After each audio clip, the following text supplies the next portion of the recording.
Studio Shrirampur. अग देखी के लोगवा कहो हकई महाकाल के पुजारी गे। देखी के लोगवा कहो हकई महाकाल के पुजारी गे। अगे बच्चे से हमें ही पतर की माल के शिकारी गे। बच्चे से हमें ही पतर की माल के शिकारी गे। दारू के दुकान है न करी सरकारी गे।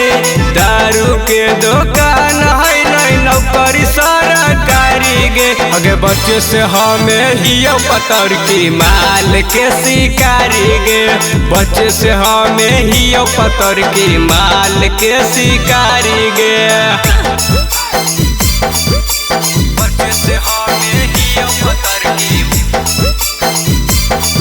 अगे बच्चे से हमें ही पतर की माल के शिकारी गे। मिक्स बाय नीरज भाई।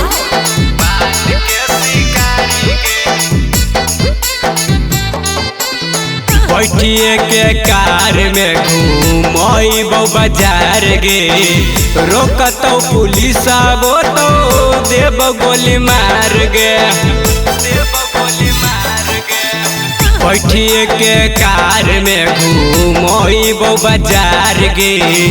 रोकतो पुलिस आबो तो देव गोली मार गे। आदत है खराब भले बुझे नहीं बीमारी गे। आदत है खराब भले बुझे नहीं बीमारी गे। अगे बच्चे से हमें ही पतर की माल के शिकारी गे। बच्चे से हमें ही पतर की माल के शिकारी गे। बच्चे से हमें ही पतर की अगे बच्चे से हमें ही पतर की माल के शिकारी गे। माल के शिकारी गे। हर दिन अलग हमन रहो हक च्वाइस गे। करी के शिकार पूरा करो ही ख्वाइश गे। हर दिन अलग हमन रहो हक च्वाइस गे। करी के शिकार पूरा करो ही ख्वाइश गे।